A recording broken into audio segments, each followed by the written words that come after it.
Boom! It's been a while.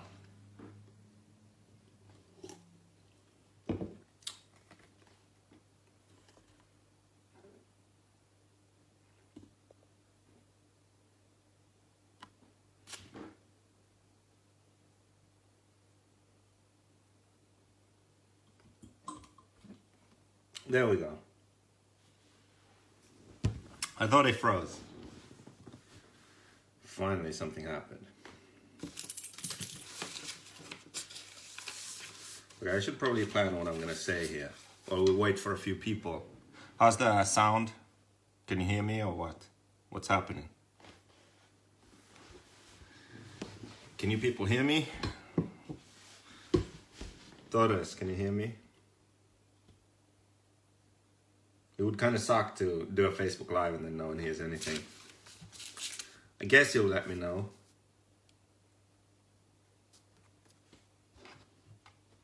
Let's see. I'm gonna open it on here too. My laptop.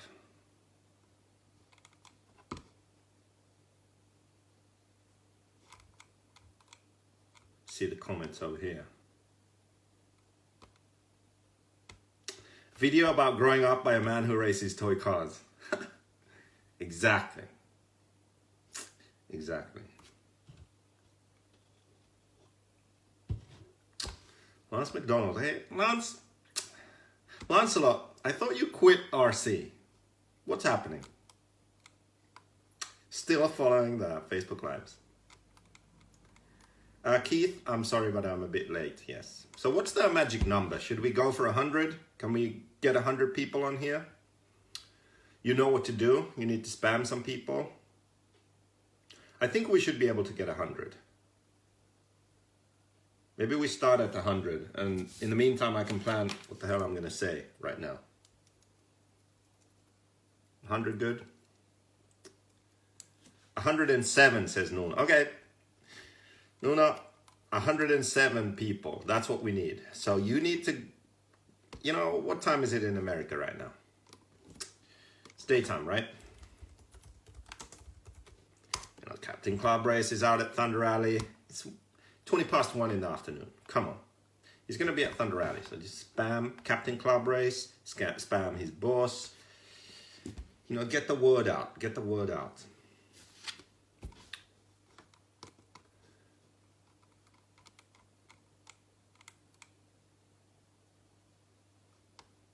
$200. Someone's saying 200. No, that's not going to happen. How do I go to see all the comments on my laptop? The drink, original, long drink. I missed these.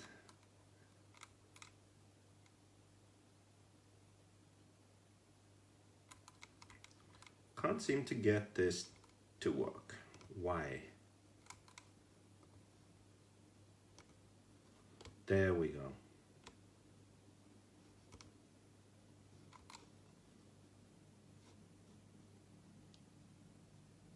Now how do I pause this thing? 93, we're almost at 100 already. Jeez, I need to plan. I need to make a plan for this Facebook Live.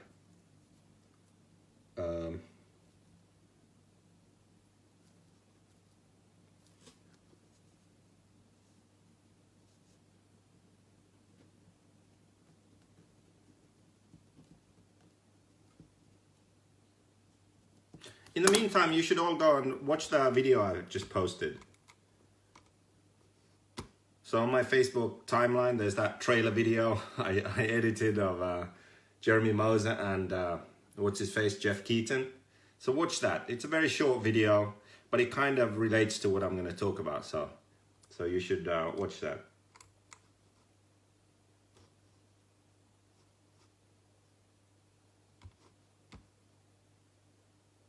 You need to make a decent car, not a plan. Well, Steve, actually, the car is pretty decent right now. I mean, it's right up there with the other good cars, so it's not the car that's holding back results. It's just that we don't have the best drivers in the world racing it.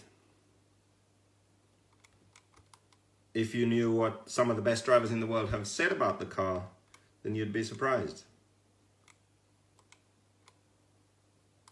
Lancelot wants me to hurry up because he gets off work in 40 minutes. So obviously he's watching this during work time. So 107. So we need 5 more people. I mean 4 more people, 5 more people. 3 more people.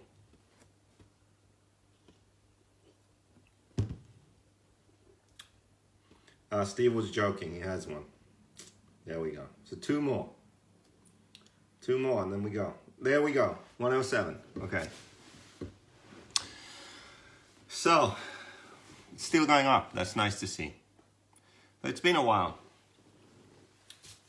I guess I can start with the Euros. Let's warm up. Let's see if more people join. So the Euros were in Portugal here, is it a week ago now?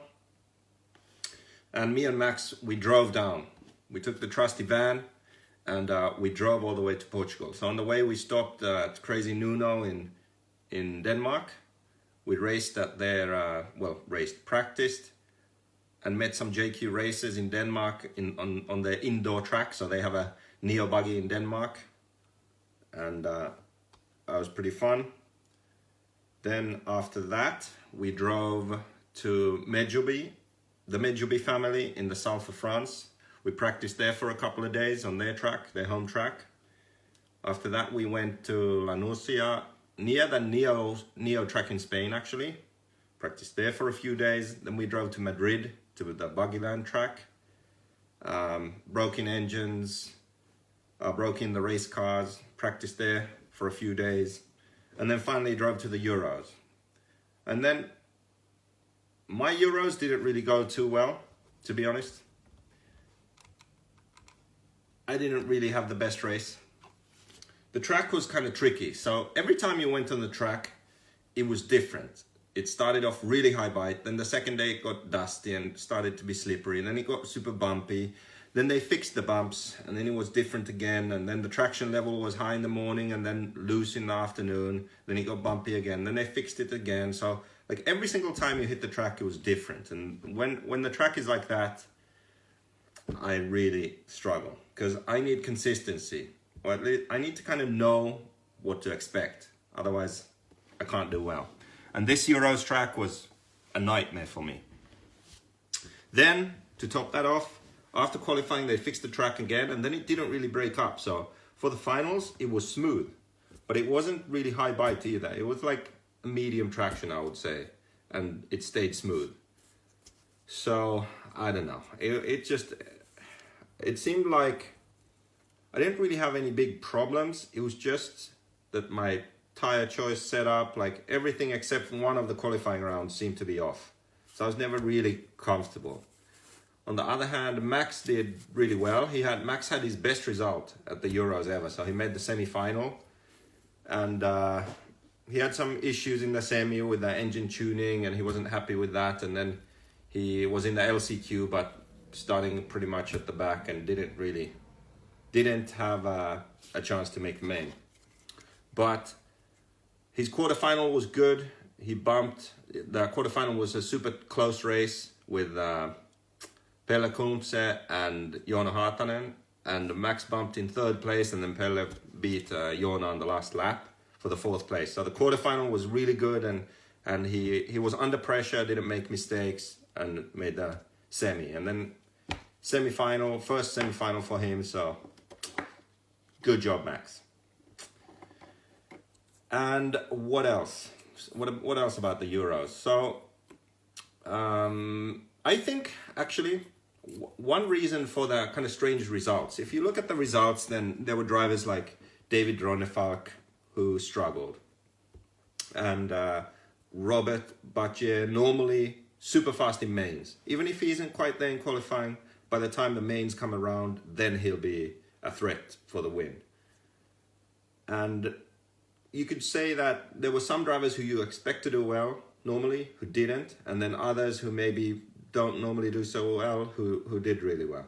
And it was a bit of a mixed bag at this race. And I think it has a lot to do with car setup and tires, and maybe more so than on other tracks, because this track was quite special. There were 7 hairpins on the track. So you go in, you brake hard, low speed corner, and then you accelerate from a very low speed to you know, a high speed straight. So because of that, because of the lack of flow and the lack of possibility to maintain your speed, the tires have a bigger impact. I think they matter more to the lap time than on a normal track, because of that hard braking, then low speed corner, and then accelerating hard from almost a standstill. So I think tire choice was a big deal there, and I think that's why you saw some drivers struggle and others do well. So that's maybe the biggest thing about the Euros track, the fact that it had so many hairpins, and the fact that the traction levels changed so much throughout the race. So if you pick the wrong tire for the main, wrong compound, whatever, then you were done basically. So apparently I need to go to Norway next year. The Nordics might be in Norway. Why aren't any Norwegian drivers coming to Finland? This coming weekend we have the Nordics in Finland, and apparently no one's coming. So that kind of sucks. I wish you guys were coming over. What's the best comment you've received about your car from a pro? And which pro was it? Well, I probably shouldn't say which pro it was. And I'm very bad. My memory is super bad. But one comment I do remember is an American pro driver saying, after he drove my car, he said that that's how a car is supposed to drive. And he basically did better with it than with his own car.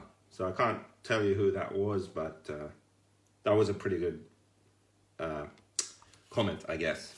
Joe Bornhorst is here. He comments e-buggy. Hi, Joe. You miss me? I think Joe misses me. Was it Drake? No, Adam. Sorry. Captain Club Race. He hasn't tested the car now recently, and no, it wasn't him. So, okay. So that was the Euros. It was a long road trip for us. We tested and practiced on many different tracks. Very inconsistent race. I sucked. Max had his best result so far. I think we were 7 or 8 JQs there, which is decent. You know, our presence hasn't really been that big in Europe. We've been focusing on America more, I feel. So, yeah. Okay, so let's get to this video I posted. So I hope you watched it. So basically, I kind of wanted to post this video and talk about something which maybe you've noticed. So recently I haven't really been that active on Facebook. I maybe been posting, but I haven't really been arguing. And I think it's because I've kind of moved on from that, to be honest. Like, it used to be fun. I used to go on Facebook, I used to post something, people would post, I would comment on the posts, and kind of like Degani, you know, just throw fuel on the fire, you know, it was fun. But I don't know, recently I just feel like it hasn't been that much fun. It's too predictable. Like, I know all the arguments. I can post on whatever topic, and I could have a good argument with myself because I know what the other people are going to say. Like, it's too predictable. There's nothing new. Before, it was interesting, you know. I would post stuff, someone would comment, I would post something else to get a reaction, to see what they say. Like, and I thought it was fun, you know. It was fun to see how people react to what I say. And sometimes I would say things which are on their own like 100% good, actually. And they probably agree with what I said, but the way I said it pissed them off, you know? So I enjoyed that. But I feel like already maybe for a year, like, it's just not that much fun anymore. So I feel like I need to move on from that. Like, it's boring. It doesn't do it for me anymore. So this video was like almost like a suitable turning point for that, because in a way I won. And let me explain. So these guys not Jeremy so much. Like, I don't really know Jeremy, and I don't know if he has had an opinion of me or whatever. But I know that Keaton always talks shit, and he even has gone as far as, you know, either him or someone else, like, making up stories about me and about the 100 and all kinds of things, just to kind of I don't know, to put me down and basically just have more material to talk shit about me. So he clearly wasn't like a lover, you know.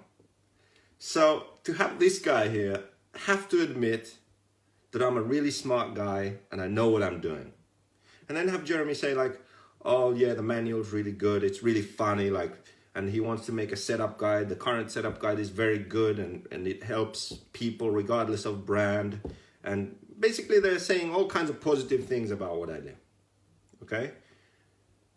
But then at the same time, he's like, I didn't put it in the video, but if you watch their Facebook Live, you can see Keaton's saying like, yeah, he's very smart, he can talk about this, but then when he talks about politics, something, he doesn't know anything.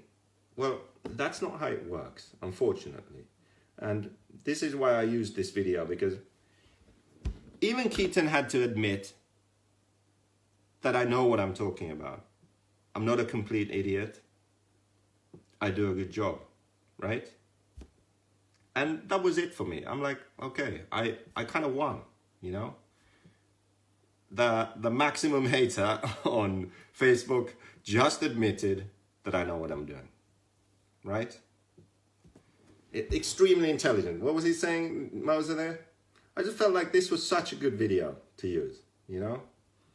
So if someone has clearly demonstrates that they have intelligence, they have a good sense of humor, and they can get shit done, how can they at the same time be completely wrong about something else and a complete idiot about something? Like, how can you be so intelligent and so good at something and then a complete idiot on something else? Like, how does that work? I don't exactly know how you can get to that conclusion. Maybe it's a case of you understand RC, you understand what's going on in the RC world, and then you can see, oh, JQ actually knows what he's doing here. But then maybe you haven't traveled to 41 countries in the world. Maybe you haven't hung out with people from all walks of life. You know, you haven't hung out with people who live on a few dollars a day. You haven't hung out with middle-class people in those countries. You haven't hung out with millionaires. You haven't spoken to all kinds of people about all kinds of political issues and, you know, problems in society, and you haven't thought about what the root causes of problems are. You haven't read books on it. You haven't watched YouTube videos on it. You know, maybe it's a case of, just like Jeremy says here, my problem with JQ, and I nicely edited it, I don't know a lot about Finland. See, maybe that is a bit of a problem. See, you know about RC, so you can recognize, you can see that, okay, JQ knows about RC car setup and he made a good guide. So that's a good thing, okay? Okay, he made a funny manual, that's funny humor, it's related to RC, that's fine. But you don't know a lot about Finland. Well, I know a lot about Finland, and I also know a lot about America. And I know some things about some countries in Africa, you know? I know some things about countries in Europe, I know about Asia, South America. I've been to all these places, and I know things about them, you know?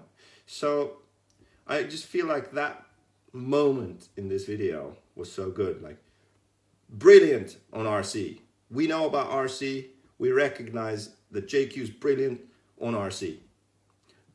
Don't know a lot about Finland, but he knows nothing about the world, nothing about politics, he knows nothing about this shit. So that's kind of my point. So I just want to say to people, all people, like everyone, I'm not perfect. I don't know everything. I know some things, nowhere close to everything. The big problems in the world, I don't have a solution. I can't say like, this is the definite way to solve racism. This is how you solve police brutality. This is how, I don't know those answers, but I can recognize the problems, and I can recognize many of the root problems and reasons for them existing, right? Does that make sense? And I think it's just so old to just hate on me and say, oh, JQ's an idiot, he doesn't know anything about America or about politics, or JQ hates America. Like, all those arguments, they're so ridiculous. I don't hate America. I do know something, Just keep in mind the setup guide. If I can write the setup guide that's good and you appreciate it because you understand RC, maybe my setup guide for life isn't that stupid either. Maybe my opinion on some political things and, problems in society, maybe they aren't so stupid either if you take the time to study them, to talk with different people, to travel, to read about the world, read about history. If you gather all the information and then you listen to what I say, maybe my setup guide for life isn't so stupid after all, right? So make up your own minds. Look for information, study, learn, grow as individuals. And then, then have an opinion on me. Then have an opinion about me. It's all about perspective, and most people only have one and choose only to see that one. Exactly. When you have spoken to different people, when you take the time to try and see the world through their eyes, when you listen to what they say and try and put yourself in their shoes, then you can understand things better. That's my opinion. I think that's the right way to be. So that was kind of the point of this video that I put out. Because when I first saw it, it just struck me like, I'm done. I just got, I already had this feeling before, like, I'm done with this arguing on Facebook and stuff. Like, it wasn't fun anymore. And then when I saw this video, I'm like, okay, now I'm really done.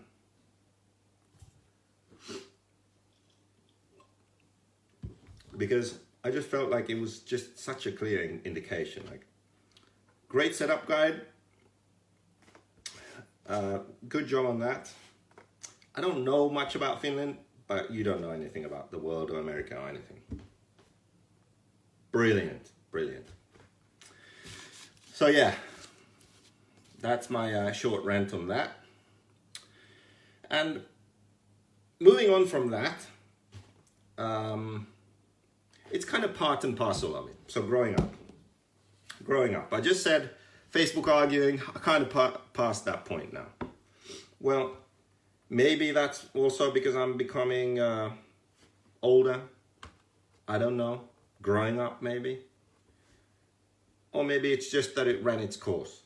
I kind of know all the arguments, not into that anymore. But one thing that's definitely happening is the JQ company is growing up. And you could basically say that we started out against the odds, clearly. It's now 10 years since I've been doing this full time. 2008, so 10 years ago, I didn't have my own company, but I was doing this full time. I was trying to get a car made together with someone else, but it didn't work out. So then 2009, I tried with someone else again, and that didn't work out. But then in 2009, like halfway through the year, then I made the decision to start my own company. So I think it was September 2009, I started the JQ company myself. And I got the funding to produce the car, borrowed all the money I needed, and the production was started, I think, December 2009 or something like that. Then December 2010, the car was released. And at that time and the first few years, then Against the Odds was just a perfect slogan, because that's really what we were. I mean, looking back on it, it's pretty crazy. When you're in it, you don't really think about it that way. And it doesn't seem like a big deal. You're just doing it. It's baby steps, and slowly but surely you get things done. But if I think about it this way, like if I if I now look at someone like, who would be suitable? Someone at the Euros, like, okay, like, let's say Joao Figueiredo.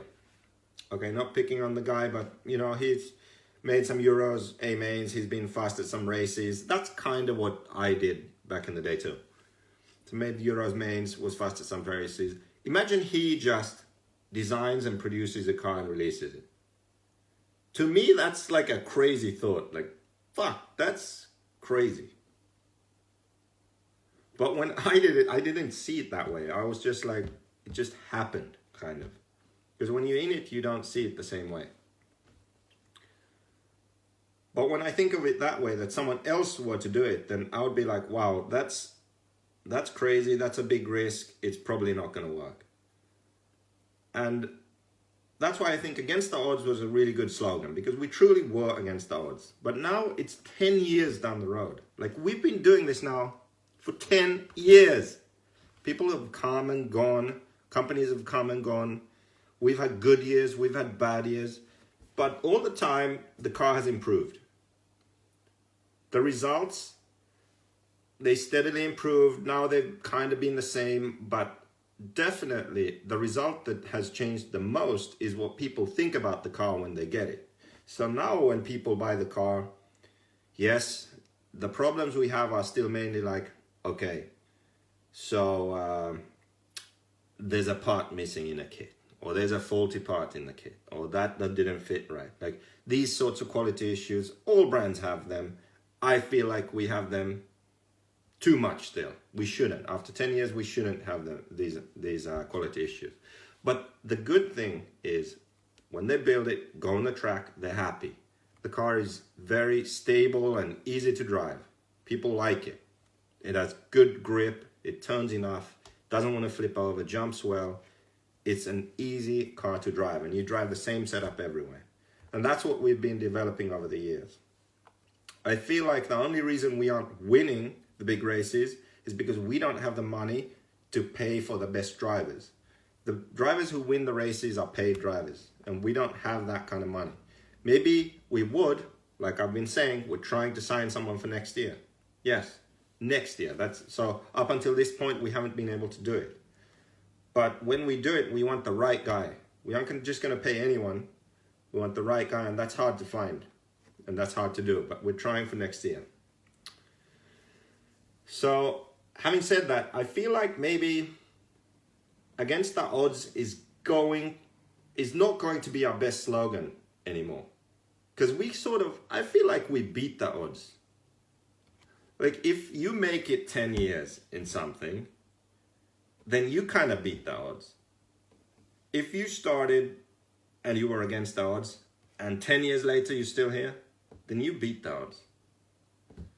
Captain Club race, someone says. Yeah, Drayton Stobe, there's a good example. He bought an e-car, actually, and he raced it at the 8-scale nationals.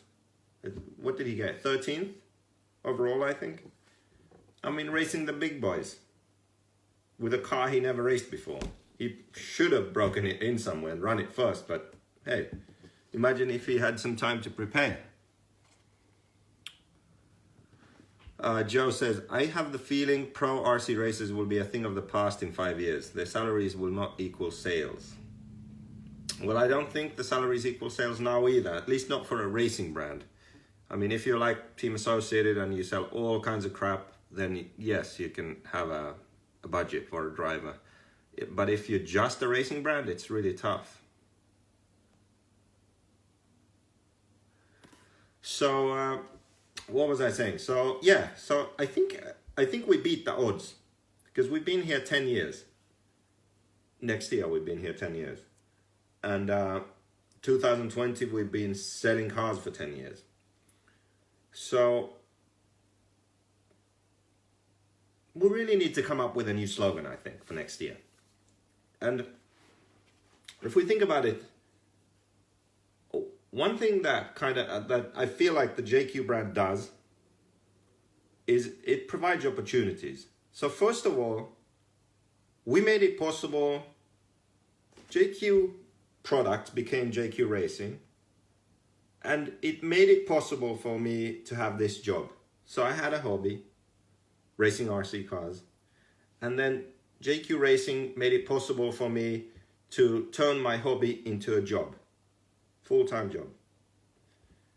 And I think from the outside looking in, people think, oh, it's such a dream job, it's wonderful, just get to travel all over the world and have fun, it must be cool, like this guy never works. On the other hand, in reality, it's far from the truth. The first years were awesome. Then there was a few years which were really shit. Then it got better again. Then now it's kind of, took another dip, like, fuck, we still aren't progressing how I want. Nothing's going right. I broke up. I'm like, everything's just shit. And then it started going up again, like realizing like, actually we've kind of achieved quite a lot and just focus our energies now better in the right directions and we can really make this happen. So it's been much more of a struggle than people maybe think from the outside, just looking at the traveling and the Instagram and the Facebook and all that stuff and the branding and the website. So actually doing the work, a lot more work and a lot more doing stuff that you don't really want to do, but you have to. So it's not maybe, it's not as great as people think, but it's still good. It's still much better than having some normal job. I would hate that. I get to wake up and I never feel like it's Monday, like, oh shit, it's Monday. I maybe have like a 24/7, I'm working in my head mode, and it's hard to take a break from that, and sometimes I get really burned out and it's hard that way. But overall, if I look at the situation, then it's a lot better than having a normal job. So the JQ company made this possible for me. Okay? Then we've also made it possible for someone like Max, for example, to improve his racing, to chase his dreams in RC. You know, we've done road trips around Europe. He's been to America. Maybe the highlight of it all, Max was the first driver that wasn't me to drive the car. So before it was released, it was just, I had two prototypes, and Max's father, Henry, he was at the track and he asked me, hey, would you like someone to run your other car just to see how he would do? Like my son could run it. And they were pretty much beginners at this point. And I thought, actually, that's a good idea. You know, this kid can run my other car. I'll see how it works, you know, what breaks and so on. It would be interesting. So that's the first time he ran it, and he's run it ever since.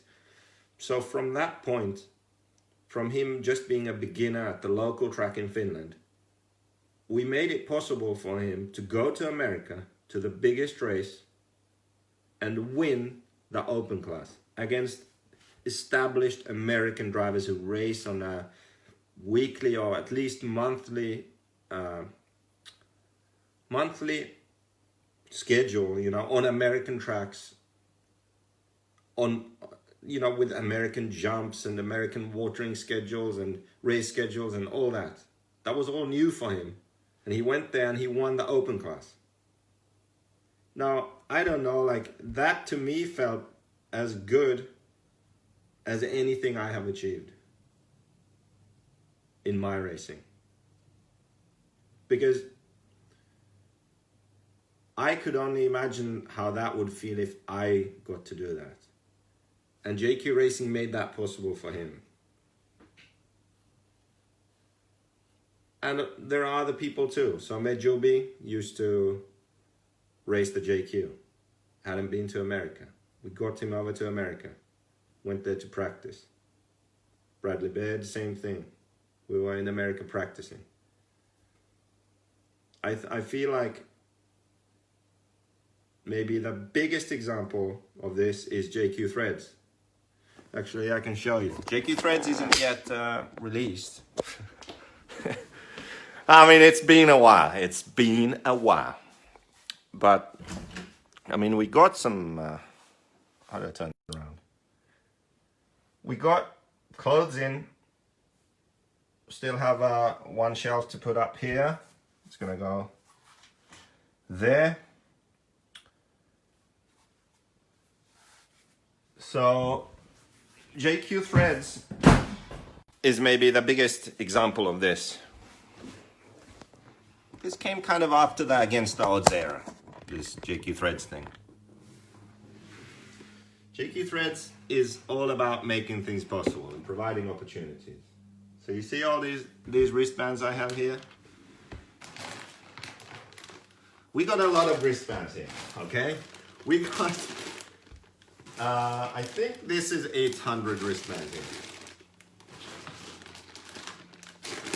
So all different colors. We got Christmas colors here, Mozambique flag. We got the Indonesian flag, because that's where that kid, Fajar, was from.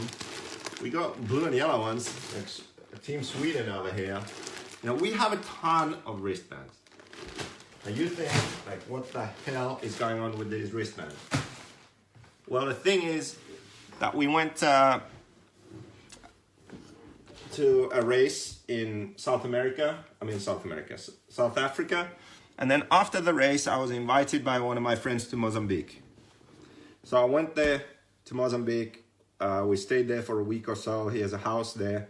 And one day we went to the beach, and there were these kids selling wristbands. And then the kids also were selling wristbands there by the house where we were staying. And just every day they were selling wristbands. I was like, man, that really sucks. Like, you just have to walk around here and sell wristbands to people. No, that sucks. So I bought some wristbands and then was asking, like, how many wristbands they sell a month. And I just bought like 100 wristbands. Boom. And they were so happy. It's two boys. I bought 100 of these wristbands, and I said I need them in 3 days, because then we were leaving, I think. So the next day we go swimming, and the kids weren't selling wristbands. They went swimming with us. I'm like, oh my God, I corrupted them. Well, I'm never getting my wristbands now, am I? So no, they said, no, for sure you'll get your wristbands, 100 wristbands. And that's what I did. And then what we did was we set up a system where I started ordering wristbands monthly. And the idea was simple. It was just, you know, I wanted to make it possible for these kids to be kids and not have to sell wristbands all day, every day. So if I bought enough wristbands to cover their sales for a month, then they didn't have to do it, did they? So now with JQ Threads, the idea is to expand on this idea. Right now we're supporting 10 kids. So every month, 10 children make wristbands. And there's a guy who lives by this village where all the children are and the local families are, and he takes care of the project for me. So every month we support 10 children by buying wristbands from them, and then the wristbands are given away with every clothing item that's sold. So again, the same theme, like we make it possible for these kids to be kids. The money they get for that is enough to cover their school fees and, you know, the uniforms and books and all that crap they have to pay for in school. And also because I feel like education is really key to everything. I mean, even arguments on Facebook, like we already covered. I don't know a lot about Finland. But JQ is an idiot, right?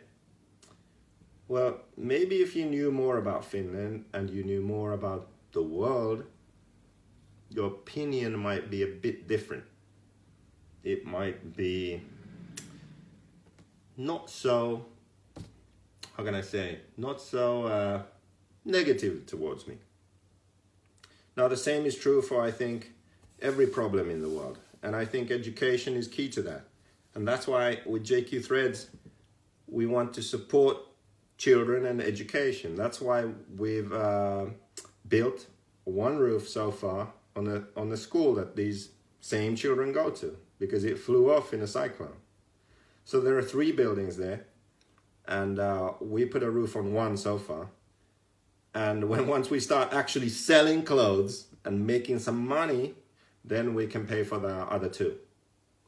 Again, creating opportunities, making it possible. So I don't know if you cottoned on yet, but I almost feel like we've gone from against the odds to beating the odds. And now we are at the point where we are making things possible for other people. So I started off with myself. I made it possible for myself to go from having RC as a hobby to having RC as a job. And now we're making it possible for other people to pursue their dreams. So Max went to America, he won the DNC Open class. That's a fucking amazing achievement for a European kid. Max goes to the Euros, he made the semi-final at the Euros. Never done that before. You know? Next time he'll make the main.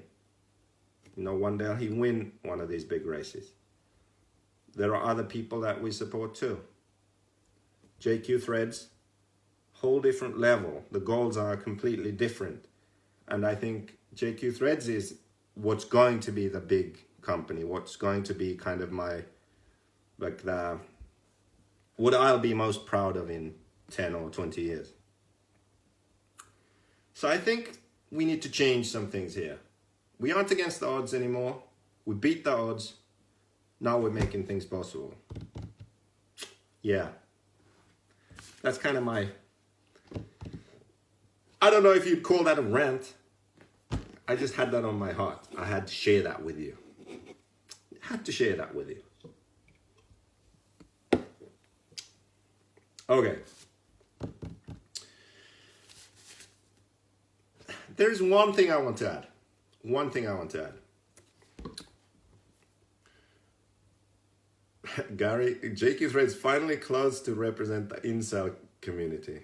Hey, have you forgot about the Olympics? The Olympics come around once every 4 years, okay? Defying the odds. That's a good one too. Defying the odds. Making the odds. Beating the odds. Okay, so one more thing.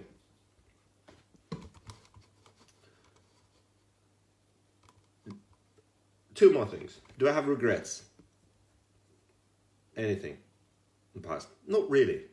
Like, I think everything happens for a reason, and at that point in time, you always make your most informed decision, right? So it's kind of, hindsight is 20/20. So how do you, it doesn't work that way, I think.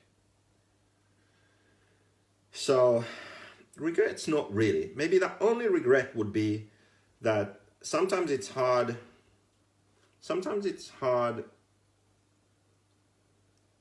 to work hard and get what you want and follow your dreams or goals and whatever, and maintain relationships with people and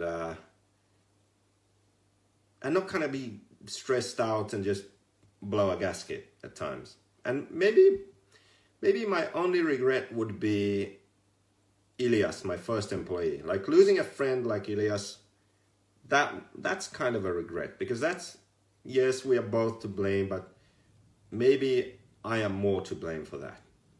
I am more to blame for that. So that would be my only regret. Like, that should have been handled better, I think.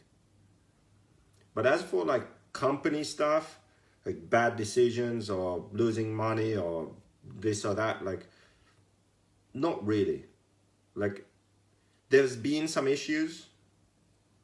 I've made mistakes, but they're kind of mistakes that I can't look back and think that, oh, with the information I had and what I wanted to do, that was a terrible move. Like, I did what I thought at that point were the right things to do.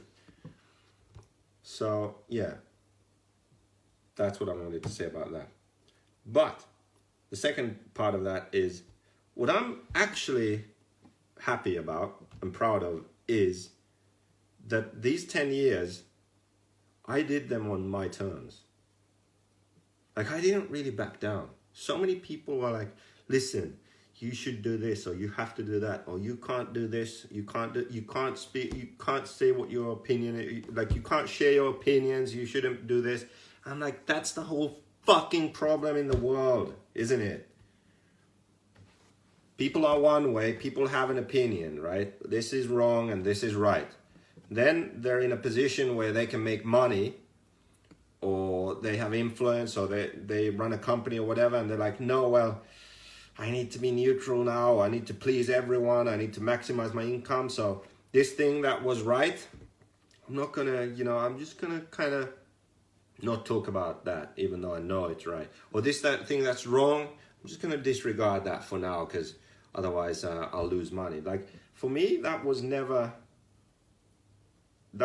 something I even considered. I always felt the same. Like, some things are good, some things are bad, and I'm gonna share my opinion on them, and I don't care what the financial ramifications are.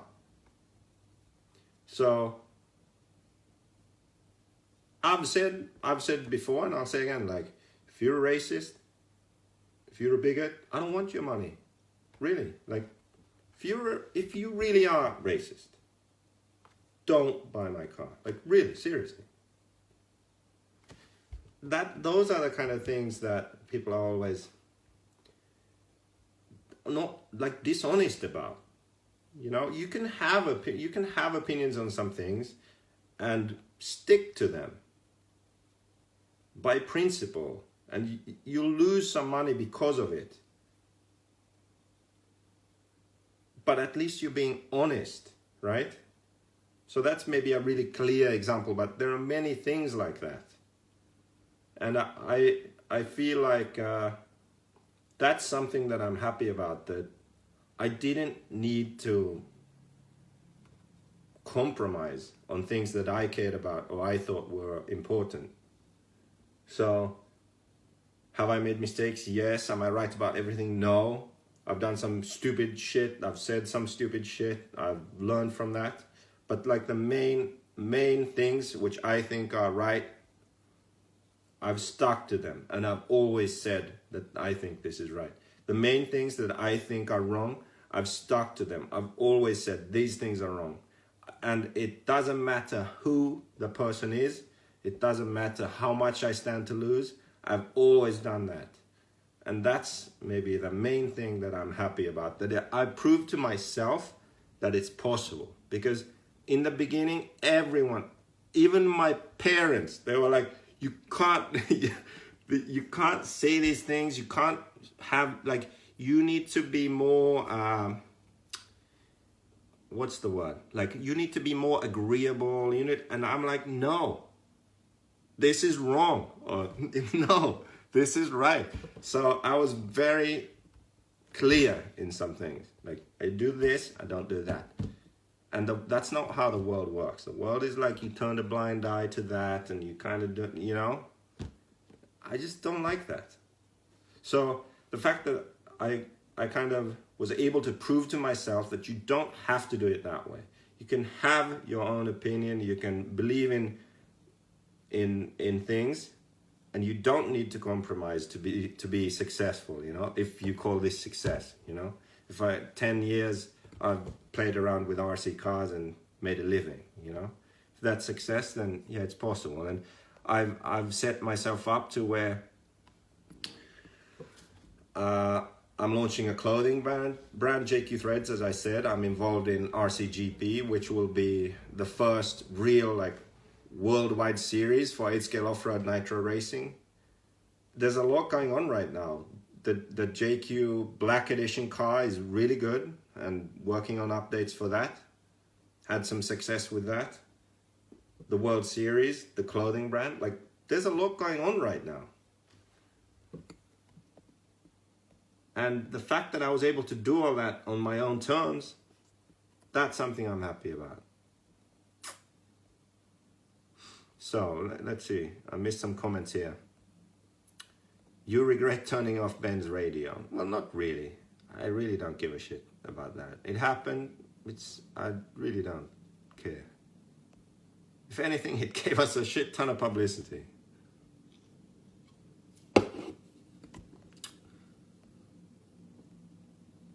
Okay, so there's a couple of things I still need to talk about before I go.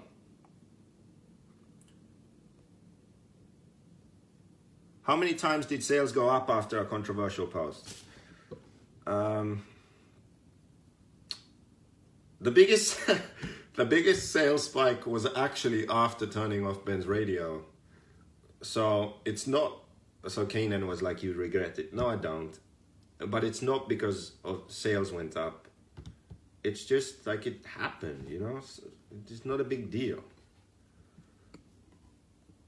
You know, yes, it was the wrong thing to do, but am I like, do I like regret? Not really. Like, would I do it again? No, I wouldn't do it again. I wouldn't do it again, but yeah. I can't really think like controversial posts. I think many of the controversial posts aren't really controversial. It's just that people on both sides, left, right, on the political spectrums, they're just snowflakes, you know? It's crazy. Like, some of the things I say are just, they aren't even controversial.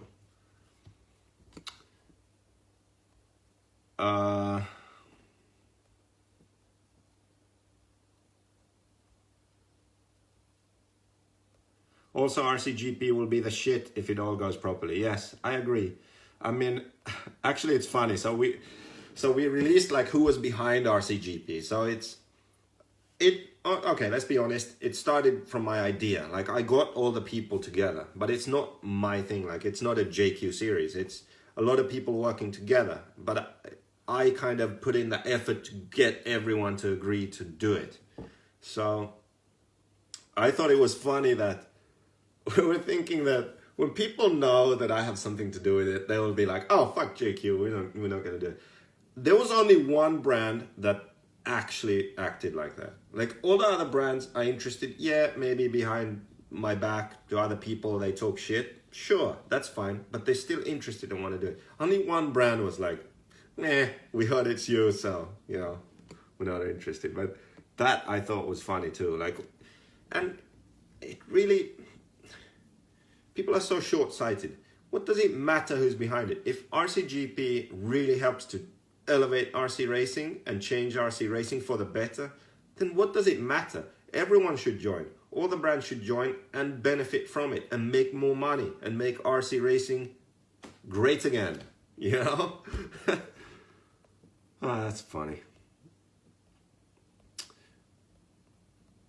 Do you regret the JQ Takeover stickers? No, I don't. No, I don't. We should have put more of them up. If there's any regret, then maybe I shouldn't have put them on the backdrop thing, because that's like the only thing that Joey really was mad about. Everything else was fine. Derek posts a link to YouTube. I have to check that out later. And that brand is, I'm not going to throw them under the bus. Maybe later on. Maybe once RCGP is a success and you see that brand not in the series and everyone else is there, maybe you can figure it out. Okay, so moving on. Two more things to cover. We need to cover the Patreon thing and we need to cover the American market. So first, if you go, I posted it on Facebook, but let's go see here. So if you go to patreon.com, this website is basically a crowdfunding website for people who do something creative. Because if you are doing something creative, it's hard to charge for it. Because people don't want to pay for anything nowadays. So they just want to download music for free, download podcasts for free, do this. Like, people just want everything for free, right? They don't want to pay for it. But to make something isn't free. For me to make good quality videos or a podcast, or to write a really good comprehensive guide for 8-scale buggies. So for preparation, for racing, practicing, setup, all that stuff. For me to do that, it's not free. And I think it's already past marketing JQ Racing. So if I would market JQ Racing, I could do posts on social media. I could write my blog on rcmxonline.com. I could maybe make a couple of videos a year. That's fine. That's like JQ Racing marketing. But now people want a lot more from me. They say, hey, this is really good. Can you make a guide about this? Can you teach me about that? Hey, you should make a podcast. Like, people are asking me to do a lot more than what I think is just marketing JQ Racing. you know? And I feel like I could do it, but I could only do it if I could pay someone else to host the podcast. If someone else hosts the podcast, I can come up with content, I can be a guest on it, and I think it could be interesting about races, you know, analyzing races after the fact, you know, maybe talking about races before they happen, new products come out, what's your opinion, interviewing people in the RC industry. I think it could be fun, yeah? But I'm not just gonna do it for nothing. People want a proper guide, you know, a real guidebook to have.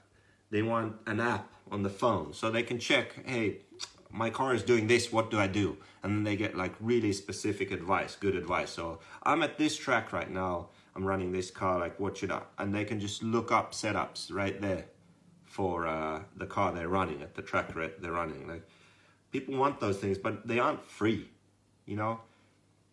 And like I just said, people want everything for free, so they're not going to pay for it. So Patreon was a good page for this, because this way, I only really need to do it if I can see that you want it. So if you really want a setup guide, that can be a book that you can have with you at the track, or you can read at home or wherever. If you want an app in your phone to use, so the same information is on your phone. If you want a podcast that you can listen to maybe once or twice a month, before and after every, you know, the big races. If you want those things, then you can support the projects on Patreon. And the good thing about it is there's enough people, like when I posted the tire traction scandal, I can't remember that, the Neo Buggy race where Ty used J Concepts tires in the main, and I posted the blog. Like in one day, 18,000 people viewed it or something like that. And I was just thinking, like,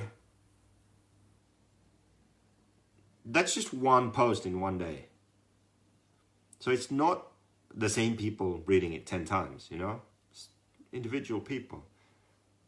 And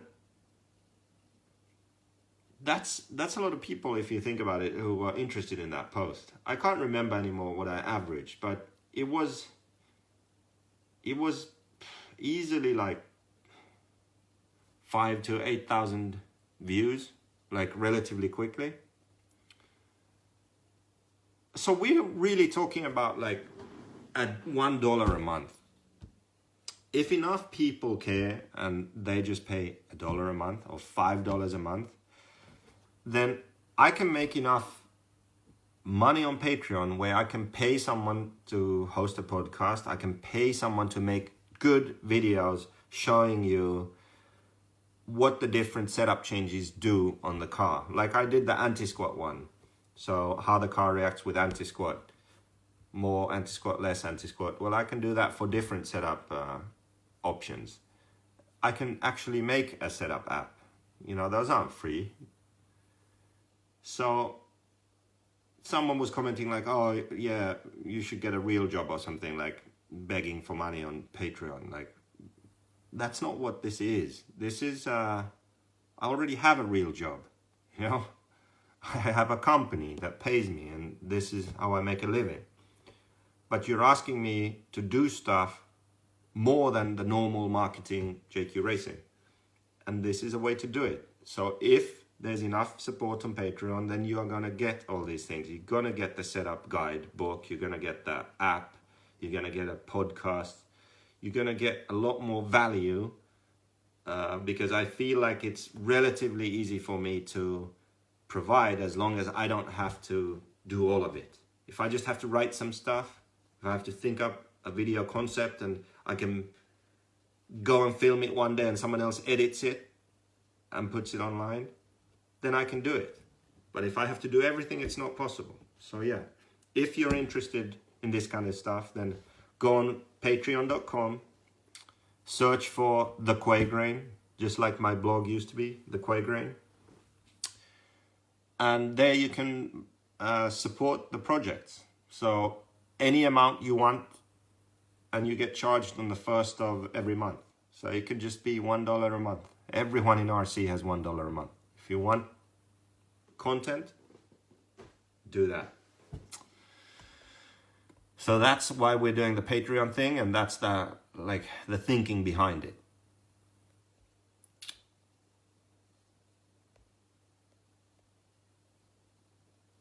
Okay, someone said no sound, but then someone else said they had sound. I would pay $1 American per month, no more. Well, Joe, there are 26 patrons actually there. 26 people have supported these projects already. So, I mean, that's okay. That's a good start. Every single $1 pledge helps. So, you know what you could do? If you like this idea, like if you really want to see a podcast and you want to see videos and you want to see a setup app and that, then why don't you go support $1 a month and tell a friend to do the same. That's $2. And then the friend tells someone else, and that's how it goes. And then eventually we'll have enough to where we can actually do this. How's that for an idea? Okay. All podcasts have a Patreon account for the most part, including podcasts that have sponsors and commercials. Yeah, because it's a good way to do it, because normally you have to pay for stuff. Like you want to buy a magazine, you buy a magazine. But a podcast, you just get it for free. You know, because a lot of people expect everything for free nowadays. But some people still feel like, yeah, they can contribute. So they pay $1 a month. Talk about the top 25 list. Okay. Salty Joe. Let's insert a bit of a rant here. Just tiny one. Tiny one about the top 25. So, as you know, I had some issues with the top 25 earlier. Some conspiracy theorists thought it was because I was involved in RCGP. I wanted to shit on top 25 and then release RCGP and make it look good. Well, I get where they're coming from, but top 25 is a ranking list and RCGP is an actual race series. So they aren't competing. I mean, if anything, then top 25 will be using RCGP races to rank drivers in the future. So, I don't know. It had nothing to do with that. The reason I had a problem with the RC top 25 list was that we had a race in the Philippines, Philippine Masters.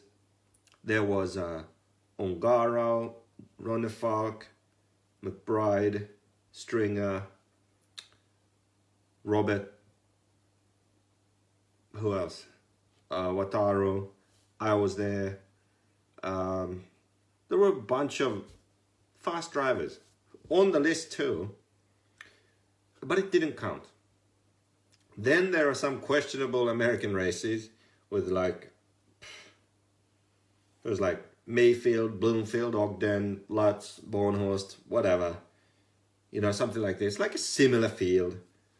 Bloomfield got second, you know, at some Southern Nats. I think it was Southern Nats, actually. That counted. You know, I didn't bring that up at the time. A week after Philippine Masters, World's Warm-Up, there's basically the same amount of people there. And that race counted. So I just asked, like, hey, how can the Philippine Masters not count, but then the World's Warm-Up counts? Like, what the hell is going on? Like, this doesn't make any sense. Okay? And yeah, that kind of led into some huge arguments online. And yeah, then the conspiracy theories started about me shitting on RC Top 25 because of RCGP. Well, recently we had a slight development. So as you may know, there's a certain Cody King who hasn't raced for a really long time. And what happens? Just the previous Top 25 list that was released, Cody King, new entry into the top 25. So Cody King, straight from rehab into the top 25 without racing. And this just proves my point, kind of. Like, if you just don't race, you'll be good. Like, get some good results and then don't race. Awesome. So I don't know. I mean, I like the idea, but I think it's not necessarily even their system. I think they base it on golf or tennis or whatever. Like, they need to kind of tweak the system for RC, because the problem with RC is the top drivers don't race each other enough. So there needs to be some different system to make a ranking list, I feel. It's just these things where like Cody King gets back on the list, you know, and he hasn't raced in forever or had any results forever, you know, that's just, it's laughable. Or so then someone else in the top like has one bad race and he drops like 7 positions. Like, come on. It's just, it needs improving. Let's put it that way. You can't have someone in rehab bumping up on the list. You can't have someone else have one bad race and drop like 7 positions.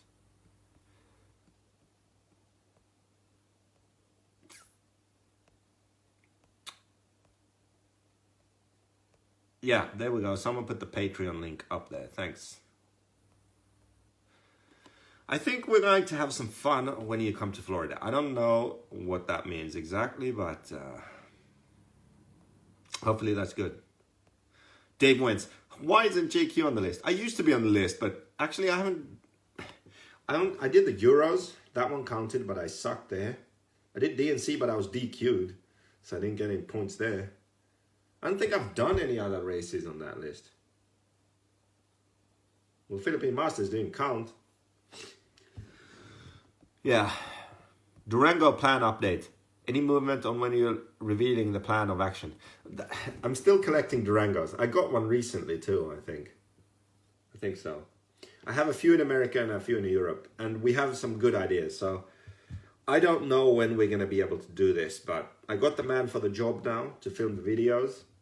And it's going to happen. I think we're going to do it. I think we're going to do it during next year. During next year, we'll get all the Durangos together. We'll probably do another Scrap Your Crap at the end of this year. And just to get some more. And then next year, we'll do the, the Durango destruction videos. It's going to be fun.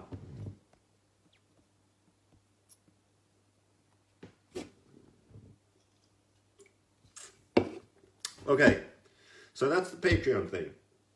So it's not begging for money because I don't have a job. It's more so people wanting me to do too much. I can't do everything. If you really want me to do, you know, podcast, set up book, set up app, all that stuff, I can do that. I can provide more value.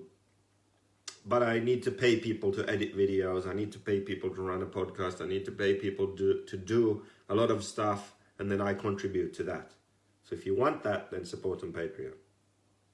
And it can be $1 a month. Everyone has $1. $5, even better. So that's where we are with that. So last thing I want to talk about before I leave is the American market. So everyone says, oh, JQ hates America. No, I actually don't. I've spent massive amount of time in America because I really enjoy it over there. I like it. And that's why I think, because I've spent time there, raced there, traveled the country, we have a decent following over there. It used to be that America was 1/3 of my sales, Europe was 1/3 of my sales, and the rest of the world was 1/3. But now America has really been growing, and it's basically about to be the biggest. So more sales than Europe, more sales than the rest of the world. And that's the funny thing. People hate us always like, oh, JQ, like, what's one? Like JQ hates America and he still sells here. Like, why does he sell here? They don't realize, like, I don't hate America, and I have good sales over there. You know? I don't know. So anyway, so what we've done now is we've found someone insane enough to start selling JQ in America, to start really promoting it, pushing it, keeping big stocks, supporting drivers, building teams. And that's Beach RC on the East Coast. So if you go, let's see here. JQ Racing USA.com. If you go here, you see a dedicated website for JQ Racing in America. All the parts here. And where are these parts? They're in Myrtle Beach, South Carolina, at Beach RC. You can also go to beachrc.com. Is that right? Yes. And here they have a web shop with all kinds of crap and also JQ stuff. So you can get it from here too. Now Beach RC, they have an indoor off-road track over there in Myrtle Beach. And they are also active in 8 scale. And that's where the Fall Brawl is. First week of December, I believe, always. So I've been there a couple of years. So I met the guys, met Brent from Beach RC, and he used to hate me. And I don't know if he hated me. It just used to be like anti-JQ, like, oh my God, JQ's such an asshole. He hates America. Like, no one likes him. So I'm not going to touch the stuff. But lo and behold, now he's distributing JQ Racing in America. I don't know what happened. Maybe he thought about things for himself, you know, figured out, maybe I do know some things, maybe I'm not a complete asshole, maybe I don't actually hate America, and maybe the car is good. And that's why he's supporting it now. And this is actually really good news for the JQ racers in America, because now we have more stock in America and an easier place for you to place your orders.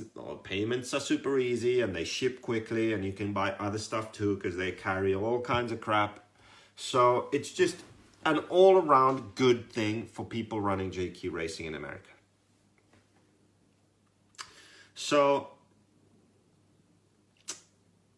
what was I going to say? Keenan, was there something I was supposed to say on this?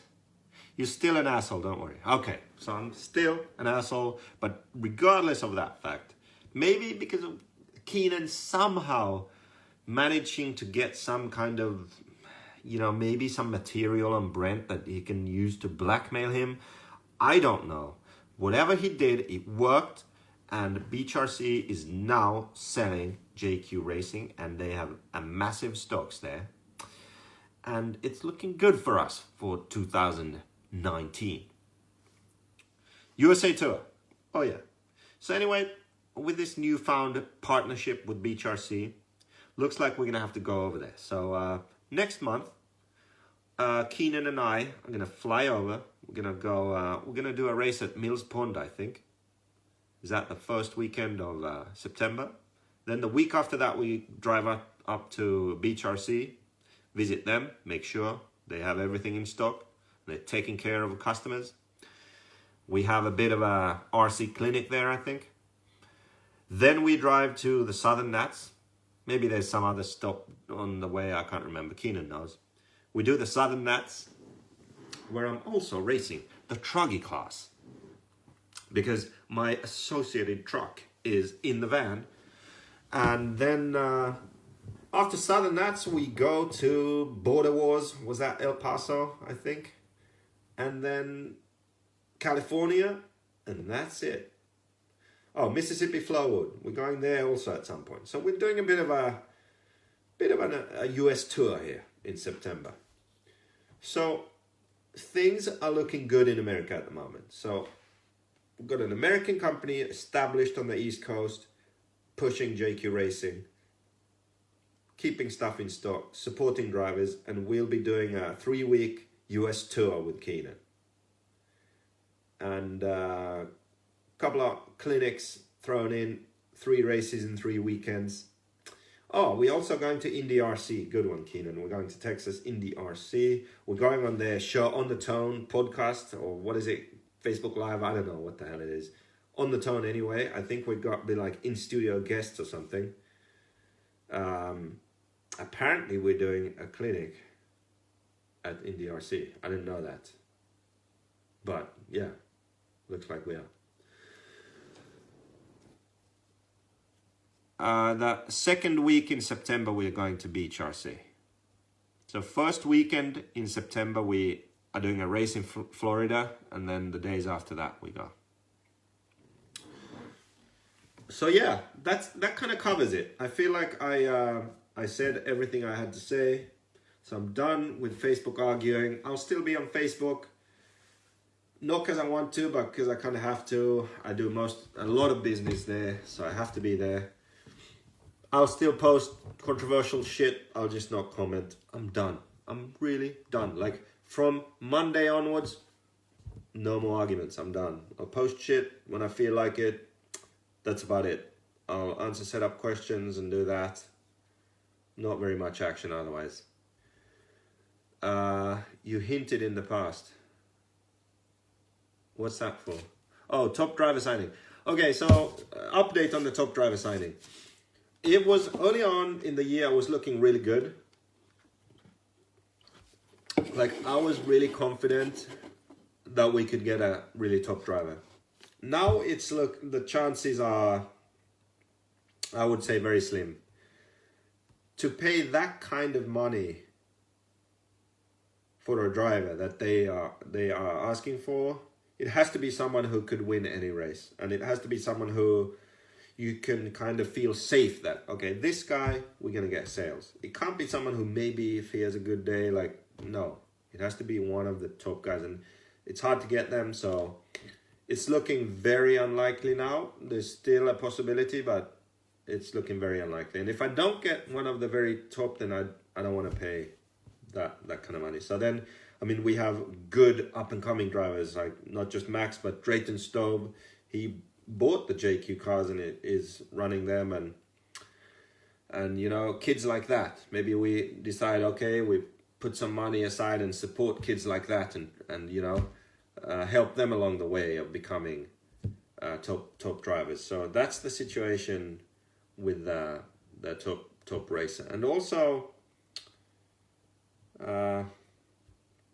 there's also other things to consider. Like if you don't get that top guy, then rather maybe put more effort into other stuff like JQ Threads, put money there, or put effort into RCGP, so we have the series to race, you know, because I'm involved in that too. Like I have to spend some time thinking about that series also. So there's a lot to think about. Yes, my ultimate goal and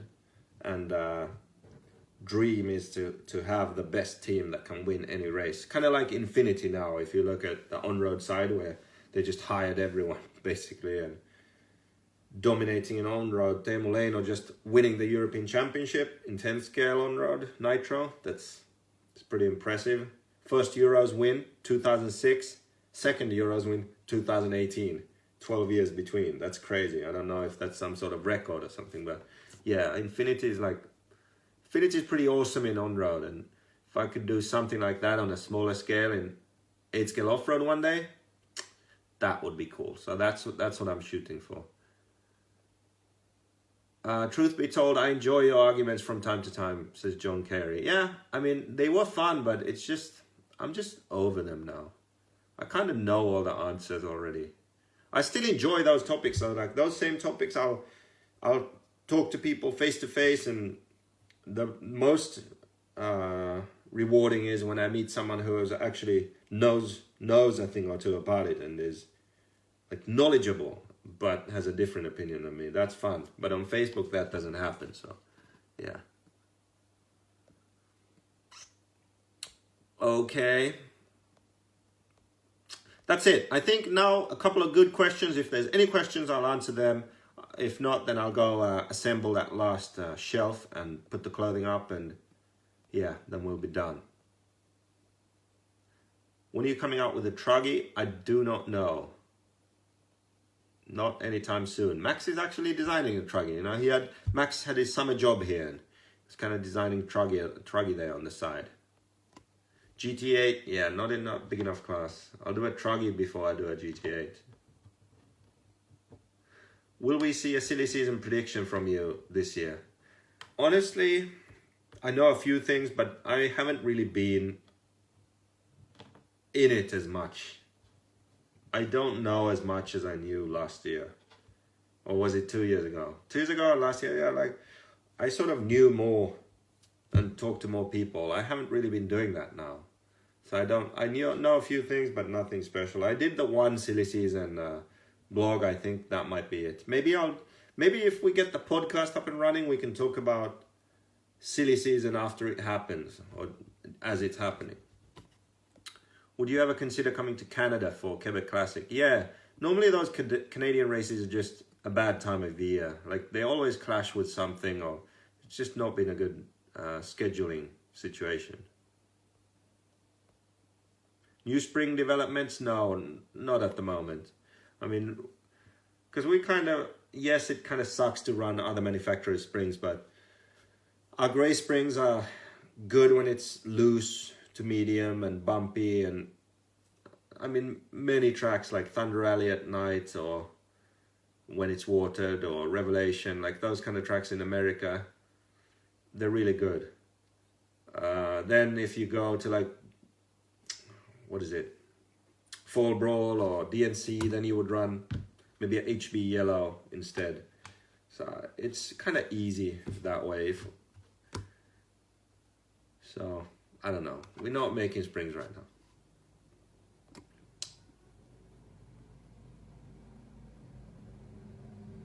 now. What kind of beer do we need to bring for you guys in El Paso? I don't know. Just surprise us. Spencer leaving AE. Well, I don't know if he's leaving. I know he's been shopping around. That's about it. I think either Cavalieri or Rivkin could possibly end up at Serpent. There's some news for you. Are you going to make longer shock ends to get proper length? Well, I think you're talking about when you run the shock on the outside hole on the arm. So JQB 0058, I think, is the old rear shock shaft. You can use that on the front, and then you get enough down travel using the outer hole in the arm. But you can only do that if you run emulsion. Then if you run a bladder, you need the HB Racing long shock ends and glue them on because they're a bit loose, because our shaft is 3.5, not 4. So glue the HB Racing long shock ends on if you're running a bladder, and outside hole in the arm. You all should do the clinic on a Friday afternoon, Saturday, so more people can come. Well, we'll be racing every weekend, so if we do a clinic at a race, then yeah, we can do it. But if you're talking about Beach RC, then it has to be during the week. You mentioned before possibly a new nitro buggy and or upgrade kit for what we have now. How is that coming? So for next year, we'll have some new parts. We might, let's see how they work out. We might make a new version for next year, which then has those parts, if we feel that that would be the sensible thing to do. If not, if they're more like a preference thing and option part would be a better route, then it's basically going to be the same car, just new option parts. So that hasn't been decided yet because all the parts haven't been finished and tried on the production car. As for a brand new car, that's still far away. Like I would say, like now 2018 we have the Worlds, so 2020 when we have the Worlds, that could be a time to release a all new car. Thoughts on new import tariffs and our industry? I don't know. I haven't even looked into that, to be honest. I don't know if the import tariffs affect the RC industry.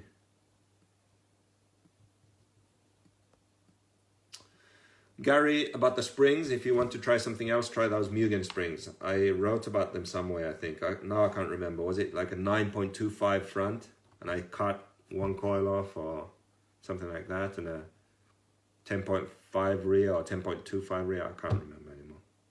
But anyway, some Mugen springs you can try, and the Mugen springs make the car, they calm the car down. So it's just everything happens a bit slower, it responds slower to stuff, and yeah, it's good.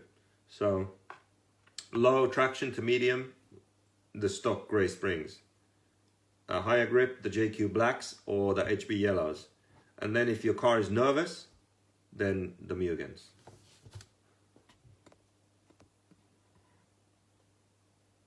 In Spain, you are well received, JQ. Come here. Yeah, I just was in Spain. You know, we spent a few weeks there, so I think next year again. If you wasn't sponsored, what engine package would you run? Well, I can't really answer that, can I? Because I'm sponsored. Reds. That's what I would run. That's like the politically correct answer. I don't know. I would need to try every single one and then I would make a decision. Runtime, feel, power, all stuff. Like Reds is super reliable. People flame out because they don't turn the idle up. Turn the idle up, it doesn't flame out. So it's safe that way. It's good. I like that about it.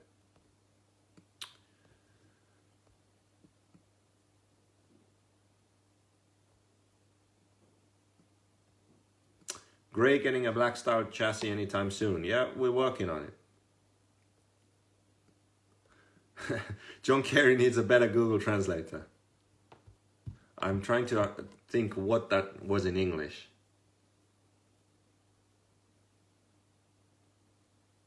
I don't know. I really don't know. I mean, they are all Finnish words, but it just doesn't make sense.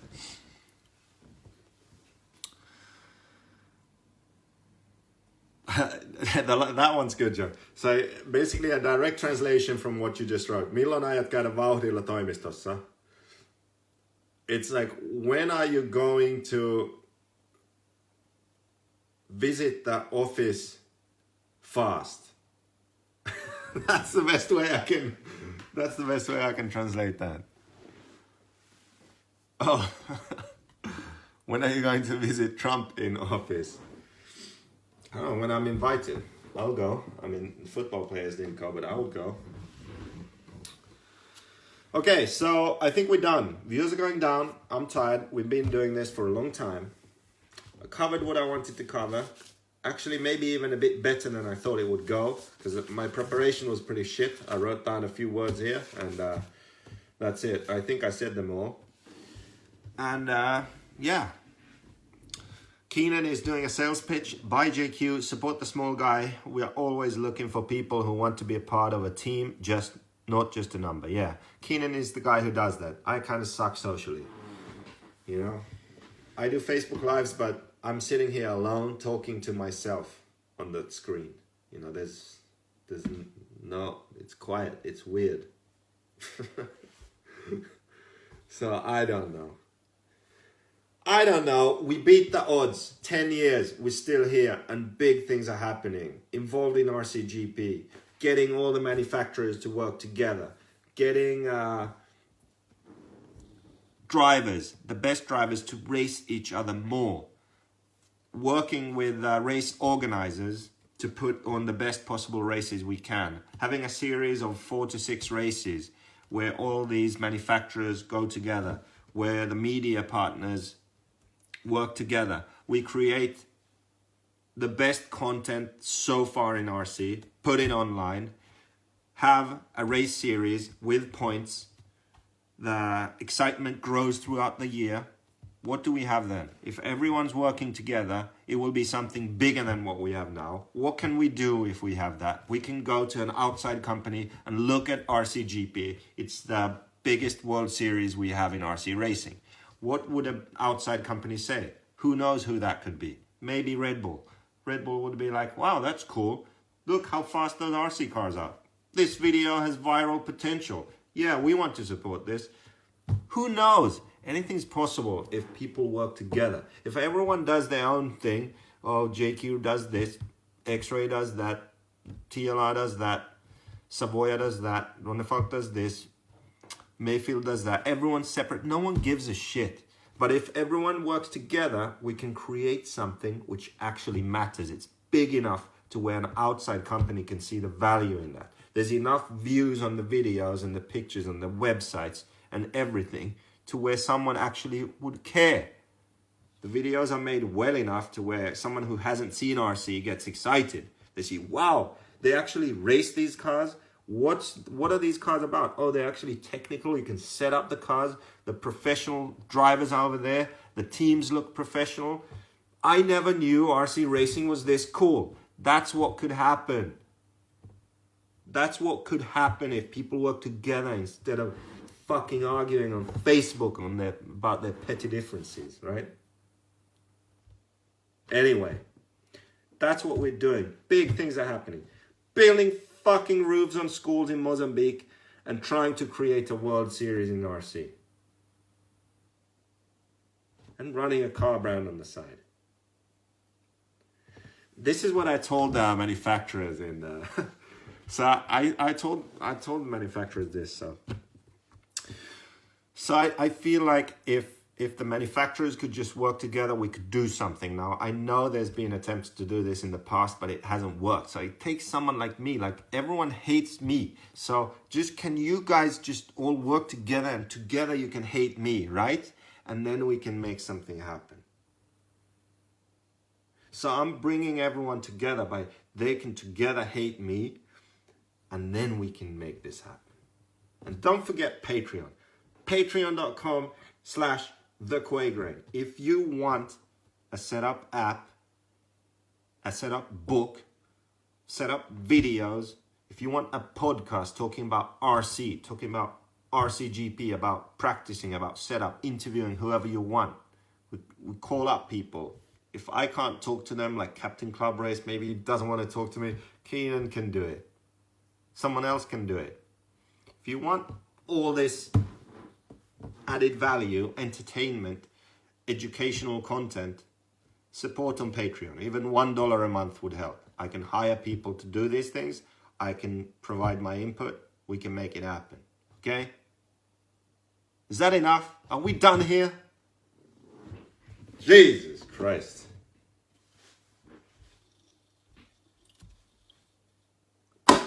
The first guest on the podcast is going to be Captain Club Race. Okay, you know what? I'm done. E-Truggy, says Olof Burström. Olof, E-Truggy is a perfect ending for this Facebook Live. Let's see, I might do one more this week about setup. I'll think of something. I'll be rebuilding my car over there for the Nordics, and I'll think of something to talk to you about. This was like the general one. Talk about all kind of crap. Maybe on Thursday I could do a setup one. Okay. Over and out, E-Buggy. Done.